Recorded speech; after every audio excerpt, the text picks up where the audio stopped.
आपका हमारे YouTube channel N K teaching में स्वागत है। आज के इस वीडियो में हम लोग पढ़ेंगे आणविक सूत्र और मूलानुपाती सूत्र। आणविक सूत्र को इंग्लिश में मॉलिक्यूलर फार्मूला और मूलानुपाती सूत्र को एम्पिरिकल फार्मूला कहते हैं। यहाँ पर हम लोग पहले जान लें कि मॉलिक्यूलर फार्मूला क्या होता है, मतलब आणविक फार्मूला, मॉलिक्यूलर या आणविक सूत्र।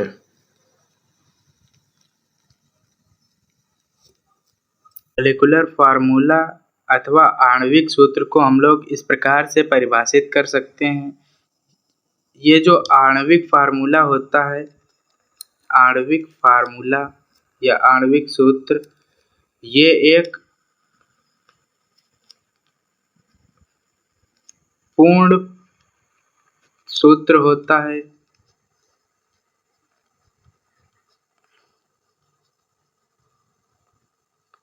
जैसे अगर हम लोग लिखें एग्जाम्पल में, यहाँ पर हम लोग लिख सकते हैं C2H6, ये एथेन का एक पूर्ण फार्मूला है। और यहाँ पर अगर हम लोग एम्पिरिकल फार्मूला देखें, मतलब मूलानुपाती सूत्र,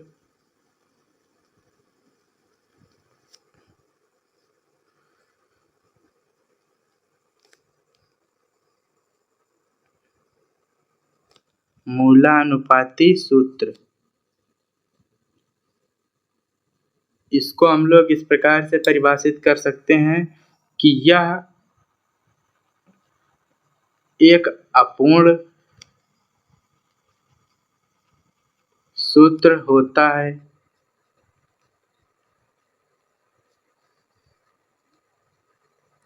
जैसे यहाँ पर जो एम्पिरिकल फार्मूला होता है, वो जो अपूर्ण इस प्रकार से लिखा जाता है, जैसे कि यहाँ पर आणविक सूत्र जो होगा C2H6, और यहाँ पर जो इसका हम लोग एम्पिरिकल फार्मूला मतलब मूलानुपाती सूत्र लिखेंगे, तो यहाँ पर से ये C केवल एक लिखेंगे, यहाँ से इसमें पूरे से 2 से भाग कर देंगे जितने यहाँ पर ये दिए होंगे। तो यहाँ पर C और यहाँ पर हम लोग CH3 लिख देंगे। ये जो C1H3 है, ये एम्पिरिकल फार्मूला हो जाएगा, मतलब ये एक अपूर्ण फार्मूला है। इसकी सहायता से हम लोग ये वाला फार्मूला जो है आणविक सूत्र का, ये बना सकते हैं। अगर हम लोग इसके साथ में यहाँ पर n का गुणा करते हैं, n यहाँ पर कोई नंबर होगा जिसका इसमें मल्टीप्लाई करेंगे, यहाँ पर ये जो n है, यहाँ पर n की वैल्यू 2 रखेंगे, तब हम लोगों को इसके साथ जब मल्टीप्लाई करेंगे तो ये C2H6 प्राप्त हो जाएगा। इस प्रकार से ये मॉलिक्यूलर फार्मूला और एम्पिरिकल फार्मूला में संबंध होता है। यहाँ पर अब हम लोग इसका संबंध देख लें किस प्रकार से होता है। यहाँ पर अगर हम लोग देखें तो इसका संबंध इस प्रकार से है। यहाँ पर लिखेंगे आणविक सूत्र, आणविक सूत्र बराबर होता है n गुणे मूलानुपाती सूत्र।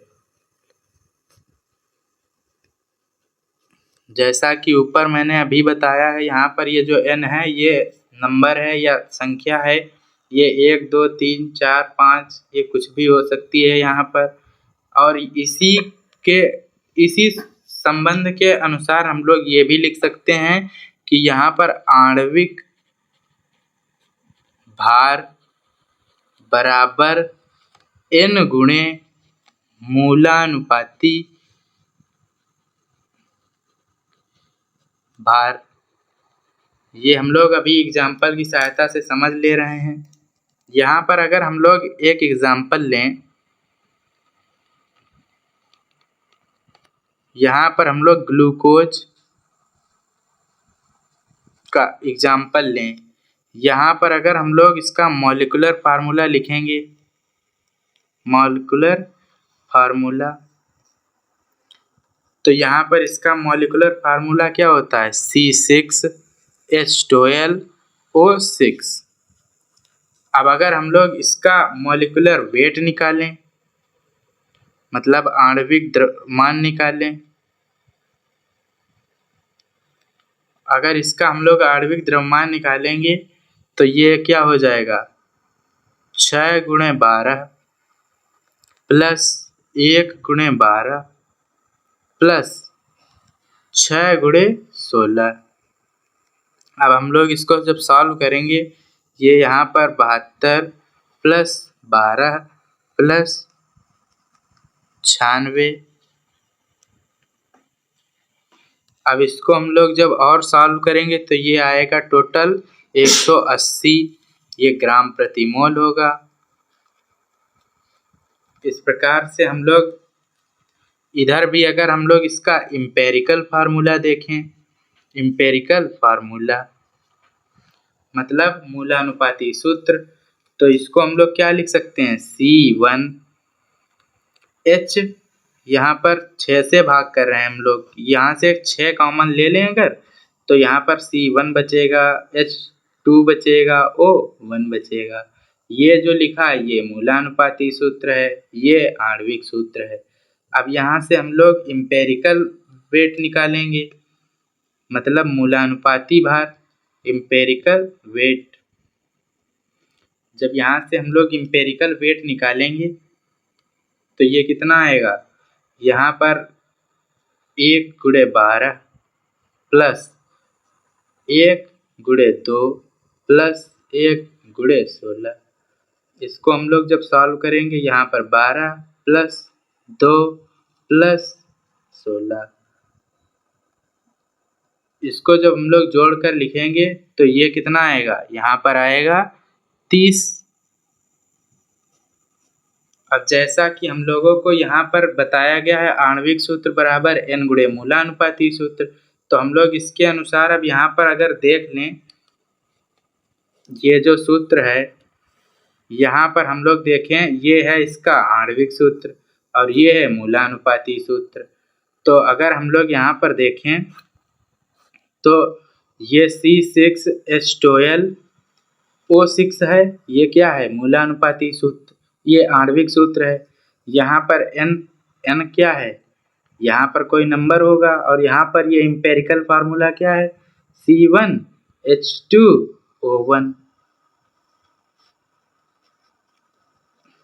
C1H2O1। यहाँ पर अगर हम लोग, जैसे यहाँ पर हम लोगों ने कॉमन क्या माना है, 6 माना है, n की जगह पर अगर हम लोग 6 रख दें यहाँ पर, तो ये C1H2O1 के साथ जब मल्टीप्लाई हो जाएगी तो ये C6H12O6 इज इक्वल टू कितना आ जाएगा, यहाँ पर इससे मल्टीप्लाई हो जाएगी, C1 के साथ में 6 का C6 हो जाएगा, H2 के साथ में 6 का तो ये H12 हो जाएगा, और यहाँ पर O के साथ 1 है, मतलब O की 6 के साथ गुणा करेंगे तो ये O6 हो जाएगा। इस प्रकार से हम लोग यहाँ पर सॉल्व कर सकते हैं। मतलब ये वाला जो संबंध है, ये इस n × मूलानुपाती सूत्र अगर हम लोग करेंगे तो ये आणविक सूत्र प्राप्त हो जाएगा। और इसी प्रकार से अभी हम लोग ये जो आणविक भार है, आणविक भार बराबर सूत्र क्या दिया गया है, आणविक भार n × मूलानुपाती सूत्र। अब इसको हम लोग देख ले रहे हैं, यहाँ पर देख लीजिए आप लोग, 180 क्या निकला है आणविक भार, और यहाँ पर जो मूलानुपाती भार है वो 30 निकल कर आया है। हम लोग अगले पेज पर सॉल्व करते हैं। अब यहाँ पर देख लीजिए, हम लोगों ने आणविक भार कितना निकाला था, 180, और यहाँ पर जो n का वैल्यू हम लोगों ने n जो कॉमन माना था वो कितनी संख्या थी, वहाँ पर 6 थी, यहाँ पर 6, और मूलानुपाती भार कितना निकल कर आया था, वो आया था 30। अब जब हम लोग इसकी मल्टीप्लाई कराएंगे 6 की 30 के साथ में, तो ये कितना आ जाएगा, 180 आ जाएगा। इसका मतलब क्या है, हम लोग यहाँ पर आणविक भार बराबर n × मूलानुपाती भार, ये एक संबंध है इसके साथ में, और आणविक फार्मूला बराबर n × मूलानुपाती फार्मूला, ये जो है एक संबंध है। इन दोनों संबंधों का प्रयोग करके एग्जाम में क्वेश्चंस आते हैं, और वो किस प्रकार से सॉल्व किए जाते हैं वो हम लोग अभी इसी वीडियो में समझ लेंगे। हम लोग अब यहाँ पर से एक न्यूमेरिकल ले रहे हैं। जैसा कि क्वेश्चन आप लोगों के सामने नोट है, आप लोग वीडियो को पॉज कीजिए और क्वेश्चन को लगाने का प्रयास कीजिए। अब हम लोग यहाँ पर न्यूमेरिकल सॉल्व करते हैं। यहाँ पर हम लोगों को क्या दिया गया है, यहाँ पर आणविक द्रव्यमान जो है वो कितना दिया गया है, आणविक द्रव्यमान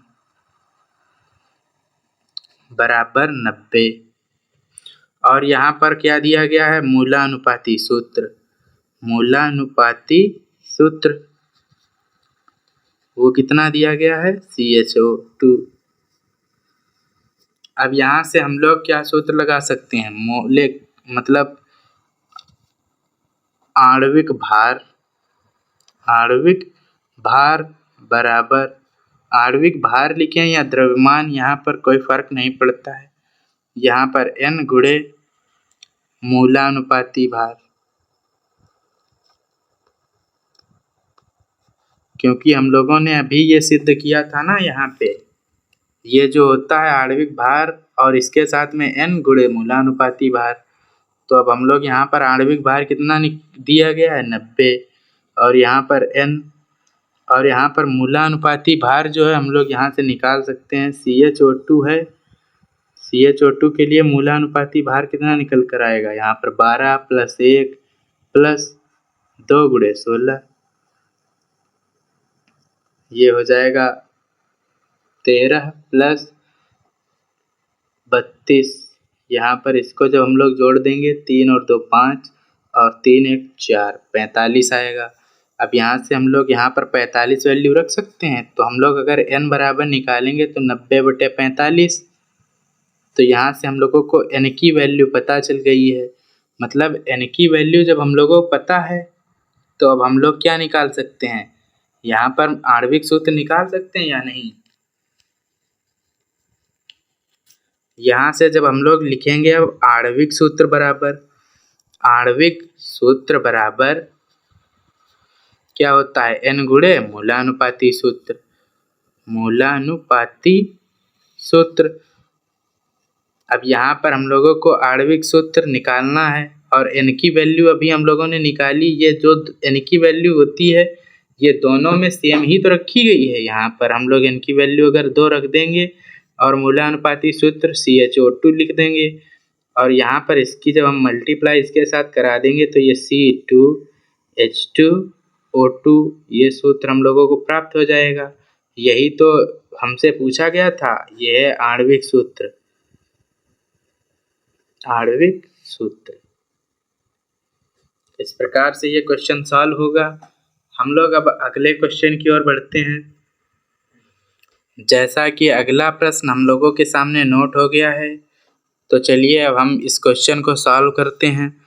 यहाँ पर जब हम लोग इस क्वेश्चन को पढ़ेंगे, ये दिया गया है एक यौगिक जिसका वाष्प घनत्व 45 है और मूलानुपाती सूत्र CH2 है, आणविक सूत्र ज्ञात कीजिए।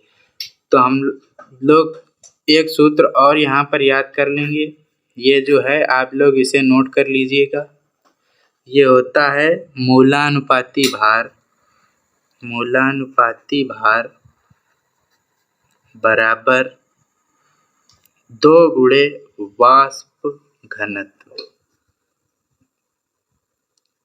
तो अब हम लोग यहाँ से क्या निकाल सकते हैं, मूलानुपाती भार, यहाँ पर आणविक भार होगा,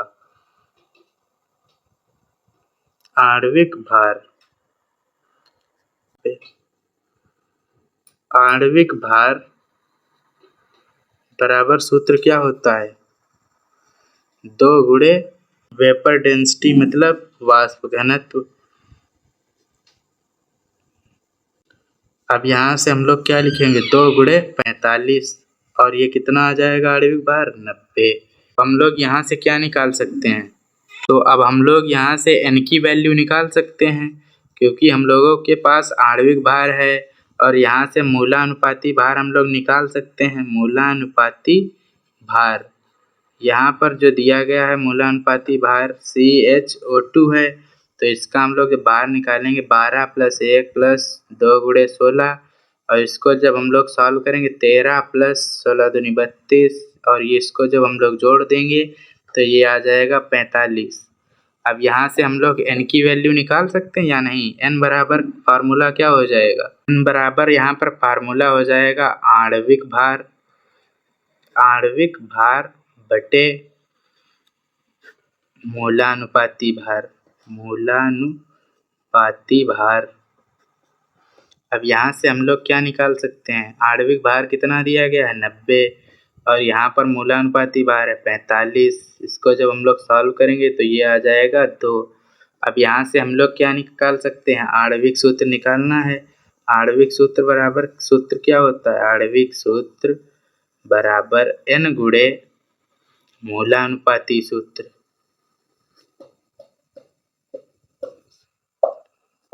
अब हम लोगों को n की वैल्यू यहाँ से पता चल गई है, कितनी है 2 गुणे मूलानुपाती सूत्र था CHO2। यहाँ पर ये देखिए दिया गया है CHO2। इसकी जब हम लोग मल्टीप्लाई करा देंगे तो ये हो जाएगा C2H2O4।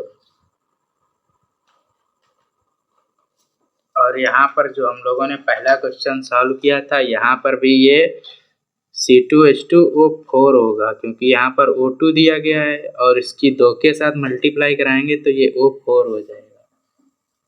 इस प्रकार से ये वाले क्वेश्चन सॉल्व हो जाएंगे। अब हम लोग अगला क्वेश्चन एक और है, यहाँ पर नोट कर ले रहे हैं, वो भी क्वेश्चन नोट हो गया है। अब हम लोग इस क्वेश्चन को सॉल्व करेंगे। यहाँ पर इसके लिए हम लोग सारणी बना लेंगे। यहाँ पर लिखेंगे हम लोग तत्व और यहाँ पर लाइन खींच देंगे और यहाँ पर लिखेंगे प्रतिशत और यहाँ पर लिखेंगे परमाणविक भार और यहाँ पर हम लोग लिखेंगे परमाणविक अनुपात और यहाँ पर अब हम लोग लिखेंगे सरलतम अनुपात।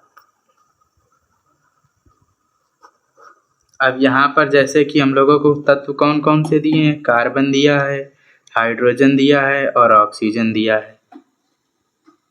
यहाँ पर अब हम लोग जब सॉल्व करेंगे तो यहाँ पर देखिए कार्बन 40% दिया है, हाइड्रोजन 6.7% और यहाँ पर ऑक्सीजन 53.3%। अब जैसे कि परमाणविक भार कार्बन का होता है 12, हाइड्रोजन का होता है 1 और ऑक्सीजन का कितना होता है 16। अब यहाँ पर हम लोग 40/12 कर देंगे। यहाँ पर परमाणविक अनुपात निकालेंगे। यहाँ पर जो परमाणविक अनुपात होगा वो प्रतिशत बटे परमाणविक भार होगा और यहाँ पर जब हम लोग इसको सॉल्व करेंगे, ये जब इसके काटेंगे तो ये आएगा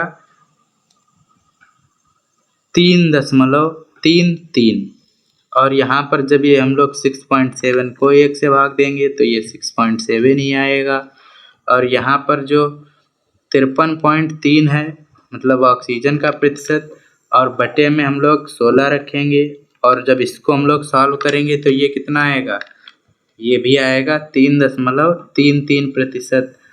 अब जैसा कि यहाँ पर सरलतम अनुपात हम लोगों को निकालना है तो हम लोग उस तत्व का जो परमाणविक अनुपात निकला है वो और उन परमाणुओं में मतलब उन तत्वों के परमाणविक अनुपात में जो सबसे कम होगा, जिसका अनुपात सबसे कम होगा वो वाले से हम उसमें सब भाग कर देंगे।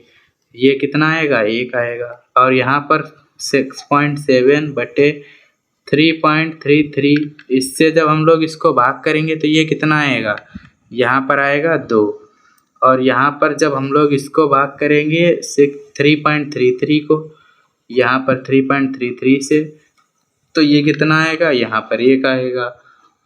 अब हम लोग इसके अनुसार ये लिख सकते हैं, मतलब यहाँ पर जो ये निकल कर आए हैं ये वे नंबर हैं जो किसी तत्व के लिए लिखे जाएंगे जब हम लोग उसका मूलानुपाती सूत्र निकालेंगे। तो यहाँ पर से जैसे कार्बन के लिए 1 आया है तो कार्बन के लिए ये 1 हो जाएगा। यहाँ पर हम लोग मूलानुपाती सूत्र लिख रहे हैं, मूलानुपाती सूत्र। तो यहाँ से हम लोग C1 और यहाँ पर जो हाइड्रोजन 2 आए हैं तो H2 और O कितना आया है 1, तो यहाँ पर C1H2O1, इसको हम लोग CH2O लिख सकते हैं। तो हम लोगों को यहाँ पर मूलानुपाती सूत्र क्या प्राप्त हुआ था, मूलानुपाती सूत्र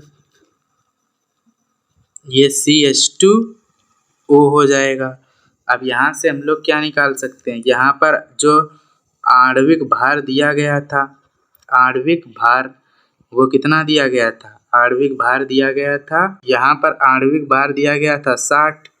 तो अब हम लोग यहाँ से क्या निकाल सकते हैं, आणविक भार बराबर सूत्र क्या हो जाएगा, आणविक भार बराबर N गुणे मूलानुपाती भार। अब यहाँ से हम लोग N की वैल्यू निकाल सकते हैं। यहाँ पर आणविक भार कितना दिया गया है, यहाँ पे 60 है, और मूलानुपाती भार हम लोग निकाल सकते हैं CH2O के लिए, यहाँ पर 12 + 1 गुणे 2 + 16, यहाँ से ये कितना आ जाएगा 14 + 16, ये आ जाएगा 30। अब यहाँ पर हम लोग मूलानुपाती भार 30 रख देंगे तो N बराबर 60/30। अब इसको जब हम लोग भाग करेंगे तो ये 2 बार में कट जाएगा, N बराबर कितना आ जाएगा 2। अब हम लोगों को पूछा गया है आणविक सूत्र, आणविक सूत्र बराबर क्या सूत्र होता है, N गुणे मूलानुपाती सूत्र। अब यहाँ से हम लोगों को मूलानुपाती सूत्र तो अभी हम लोगों ने निकाला था CH2O, ये यहाँ पे। अब इसके साथ N कितना दिया गया है 2 गुणे CH2O, इसकी जब मल्टीप्लाई कराएंगे तो ये C2H4O2, ये जो निकल कर आएगा ये क्या होगा, आणविक सूत्र। इस प्रकार से हम लोग आणविक सूत्र निकाल लेंगे। अब हम लोगों के पास अगला टॉपिक है जो वो है प्रतिशत संघटन। अब यहाँ पर है प्रतिशत संघटन। ये प्रतिशत संघटन वह है जो हम लोग किसी यौगिक में किसी तत्व के लिए जो उसका द्रव्यमान प्रतिशत निकालते हैं उसे ही प्रतिशत संघटन कहते हैं। इसका सूत्र होता है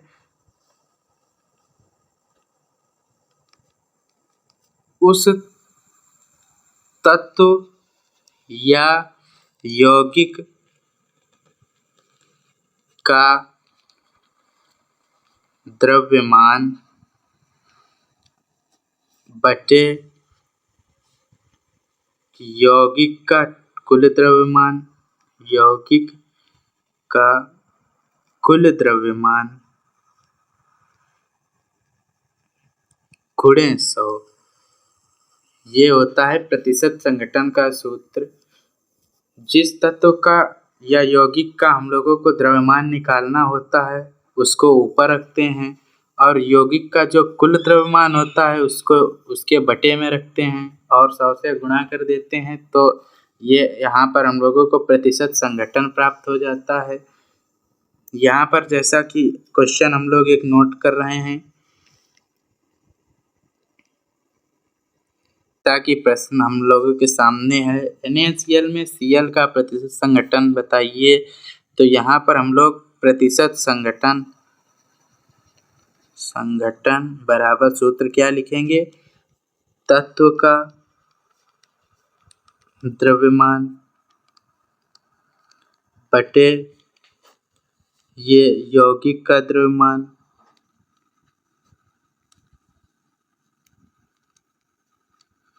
और गुणे में कितना 100।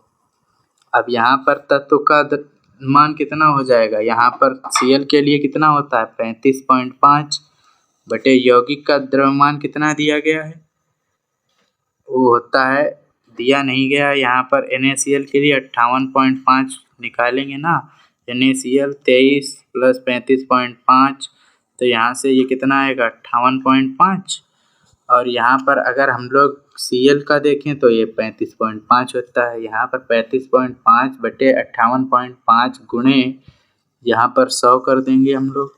और यहाँ पर जब इसको हम लोग सॉल्व करेंगे तो ये जब काटेंगे 5 से, 5 सते 35, 5 एकम 5 और यहाँ पर 5 एकम 5, 5 एकम 5 और 5 सते 35 और यहाँ पर जब हम लोग इसकी गुणा करा देंगे 100 के साथ 71 की तो 7100 बटे 117 और इसको जब हम लोग भाग करके लिखेंगे तो ये आएगा 60.6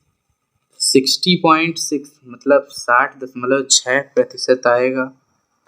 यही जो हम लोगों के पास आया है ये NaCl में Cl का प्रतिशत संघटन है। मतलब NaCl में 60.6% जो होता है वो Cl का भार होता है।